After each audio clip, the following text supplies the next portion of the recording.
Mura na gusto ni sir. Mura siya kadula-dula gyud. First na mong pagkita kay nako sa balay. Tapos nag-iundod ko sa iya ang dili sa mi magkita. Like mag-uban sa sila sa iya ang mga friends una. Kay feeling po na ako, daw wala na may awkwardness sa kanang video call. For later, yun na basig mag-change kita if magkita. So mo to kung mura kong hasitan. But gaya man dyan siya ulo neto dyan siya sa balay. So dito na din mi nagkita. Like wala dyan pagka-awkward. Dito din siya hug. Wala gito niya na park kung tarong tong sakyanan. Pag naog niya, dito na dayon to. Then mura rin may nag-uba na gyud nga dugay.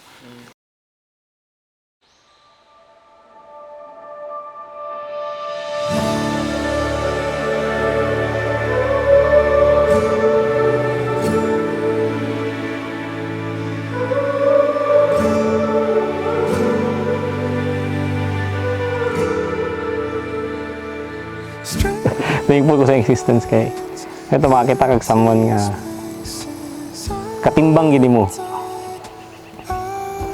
Dili bitaw nang feeling nimo pero may kinakay i-prove or dili ka mahadlok nga or bali dili mahadlok pero kanang feeling nimo nga secured bitaw gyud ka. In other words, kanang ma-feel gid mo nga kamo gid wa.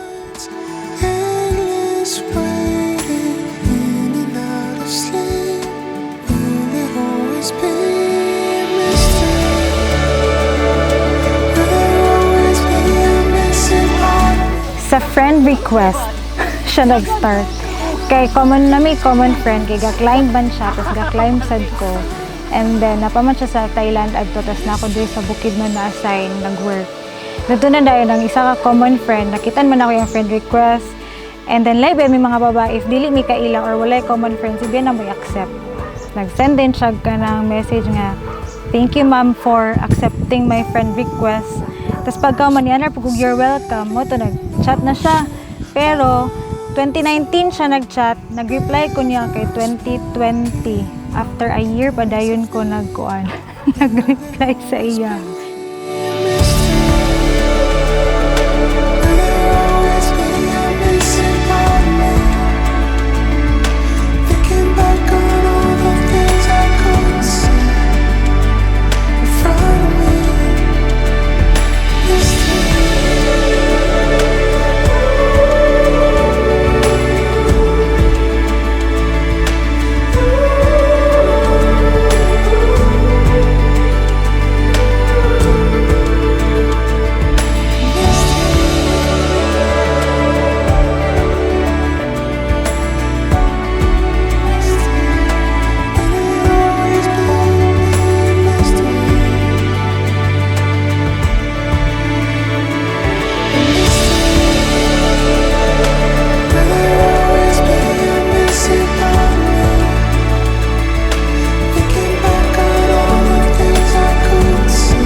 Nanguyab na jud siya.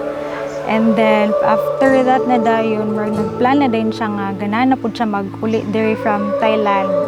Niya ala siya nga mag-settle na lagi daw siya diri. So ni uli siya mo pa din po toy first ginamo kita nga dili lang sa virtual.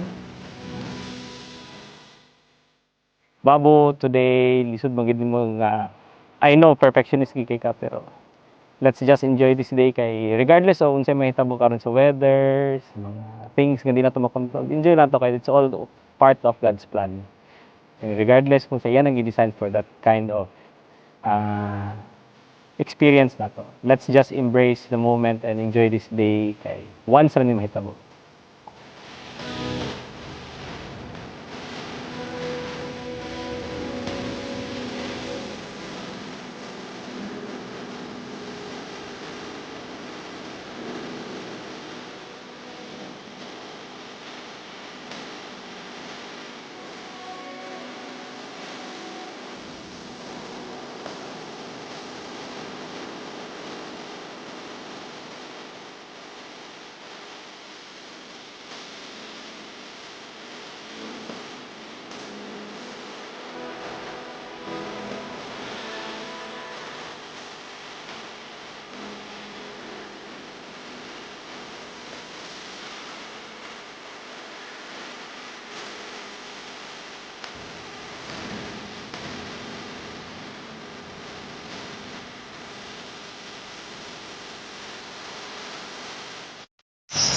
But this I want us to understand, listen carefully.